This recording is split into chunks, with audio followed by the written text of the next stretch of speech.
on est en présence aujourd'hui de Juliette Terrade, une ancienne élève de TES1 année 2009. Alors on poursuit notre série d'interviews d'anciens élèves, on essaie de voir un petit peu ce qu'ils sont devenus. Et puis surtout, on les met un petit peu à contribution pour qu'ils nous donnent leurs sentiments sur le lycée tel qu'ils l'ont vécu, l'orientation, et puis leur première année d'université, puisqu'on arrive au terme de cette première année. Alors Juliette, d'abord première question, est-ce que tu pourrais nous donner un petit peu ton sentiment sur le lycée, puisque tu as vécu 3 ans, et puis sur ton orientation dans la filière ES? Bon, moi j'ai très bien vécu le lycée, j'étais interne, donc j'étais interne à l'origine pour mes loisirs à côté, mais au final ça a été une bonne expérience pour moi. Les enseignements sont très bien, enfin, très corrects. Il y a toujours des matières qu'on préfère à d'autres, mais bon, ça c'est normal.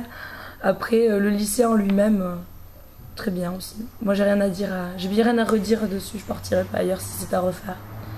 Alors donc, tu as fait la première ES, terminale ES, et puis après tu es parti dans une autre direction, oui. Puisque tu as essayé, puis tu t'es vraiment investi dans cette première année de STAPS.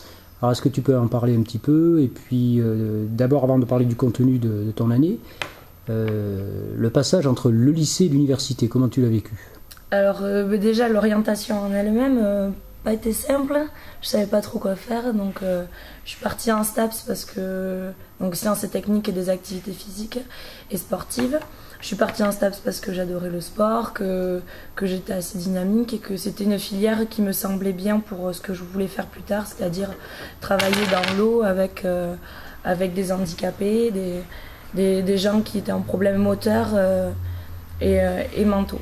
Donc du coup je suis partie là-dedans, mais on m'a beaucoup déconseillé en fait. On m'a surtout dit que c'était une formation où il fallait avoir des notions scientifiques qu'il n'y avait pas en éco. Mais je suis butée, j'y suis quand même partie. Et en première année, on fait, par exemple moi au premier semestre, en plus des heures de sport, on a des heures de cours. Et au premier semestre, j'avais de la psycho, de la socio, de l'histoire. Donc c'est quand même des matières que j'avais vues moi au collège et au lycée pour l'histoire et tout. Donc ça m'a pas trop, le changement n'a pas été trop brutal. Je suis tombée dans une bonne ambiance, les gens étaient conviviaux. Enfin, il n'y avait pas spécialement de choses qui m'a... Peut-être aussi les enseignements, quoi. On se retrouvait d'une classe à 37 dans un amphithéâtre à 150, mais... Là, par rapport au niveau scientifique, est-ce qu'il y a vraiment une rupture? Est-ce que c'est insurmontable? Par contre, il y a vraiment une rupture au niveau scientifique. C'est pas insurmontable, mais c'est dur, quoi. Là, je l'ai vu au deuxième semestre, tout ce qui est bioénergétique, biocellulaire, anatomie, enfin, tout ce qui se rapproche à la médecine, quoi, puisque malgré les dits, c'est la formation qui se rapproche le plus de la médecine. D'ailleurs, il y a beaucoup d'étudiants qui ratent leur première année de médecine et qui viennent en STAPS après. C'est beaucoup des élèves originaires de la filière S, donc. Oui. Mais c'est quand même très diversifié. Moi, dans mon groupe de sport, après, on est séparés dans des espèces de mini-classes de 20 élèves de groupe de sport. Il y en a beaucoup qui viennent de filières technologiques, il y en a beaucoup qui viennent d'ES, j'ai des amis qui viennent de L, d'autres qui viennent d'éco comme moi. Est-ce qu'il y a une remise à niveau spécifique au niveau sciences, ou est-ce que c'est vraiment mais du travail, du travail? On repart des bases, mais on le fait vite, quoi. Enfin, moi j'ai beaucoup galéré en bio, mais ce que les S ont beaucoup galéré au premier semestre sur la socio et tout ça, qu'ils comprenaient pas. Eux, ils ont eu autant de travail, eux, en socio, en histoire et tout ça, que nous en sciences, quoi. Donc, au final, il n'y a pas de discrimination par rapport aux filières d'origine. Alors, si on fait abstraction de cette formation en particulier, après, de manière générale, quand on est lycéen à Duruy et puis qu'on se bascule comme ça dans le monde étudiant, qu'est-ce qui manque au début? Qu'est-ce qui fait peur? Qu'est-ce qui fait défaut? Ou alors rien? Ce qui fait peur, c'est surtout l'autonomie, quoi. Pas être obligé de se débrouiller tout seul. La plupart du temps, on n'a pas les papas et les mamans, on a encore les amis, tout ça. Après, si jamais on se trouve un bon groupe de copains, on le vit très bien. Moi, il n'y a pas eu de... La rupture, c'est simplement, on est livré à soi-même. C'est à nous de nous dire, bon, mais ce matin, je me lève parce que j'ai cours. Et même si des fois, on est tenté de se dire, oh ben c'est bon, je suis pas obligée d'y aller, c'est un amphi, j'ai déjà le cours parce que les cours circulent entre les premières et deuxième années et tout ça. C'est bon, je peux me permettre de pas y aller. Puis j'ai fait une grosse soirée la veille, alors je suis un peu fatiguée, j'y vais pas. Après, c'est à nous de nous gérer, c'est ça le plus dur, je pense. Après quand on prend un bon rythme, il n'y a pas de... L'orientation entre le lycée et l'université, est-ce que tu dirais que vous êtes bien préparé? Il y a encore des choses à améliorer? Comment tu le perçois avec du recul? En fait, je pense que ça dépend de là où on part, quoi.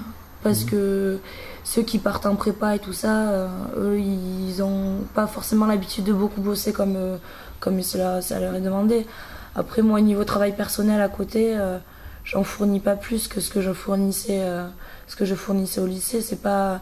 L'enseignement, pour moi, ça a été le même, quoi. Puis bon, je suis une filière particulière, je fais beaucoup de sport.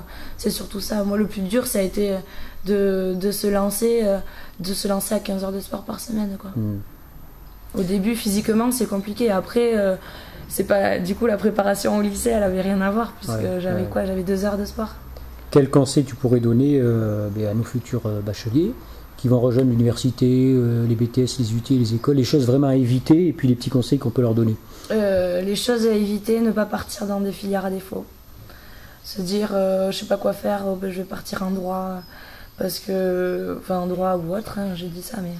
Parce que c'est une année pour rien et au final, c'est une année de perdu et après, c'est dur de s'y remettre et il vaut mieux choisir quelque chose qu'on sait qui nous plaira, même si c'est pas forcément ce que les gens nous conseillent de faire, même s'il y a dedans des traits qu'on n'aime pas, vaut mieux partir dans quelque chose qu'on aime faire. Après, on sera beaucoup plus motivé pour aller en cours, on sera beaucoup plus motivé pour faire ce qu'on aime, tout simplement. Après, c'est le seul conseil que je peux donner. Après, un travail régulier pendant les 2 ans au lycée, ça prépare quand même oui, à la réussite future. Bien sûr, parce qu'après, le travail personnel, il se fait pas tout seul et c'est ça qu'on a du mal à comprendre quand on arrive en université. On n'a plus les devoirs qui sont donnés, on n'a plus, enfin pour certains, pour moi en tout cas, on ne nous dit pas bon, ben, pour demain vous me ramenez cet exercice, donc c'est à nous de bosser à côté, quoi. Bon, donc pour toi le bilan est positif pour cette première année et pour ton orientation? Oui, bien sûr, oui. Bon, ben on te remercie beaucoup pour cette contribution.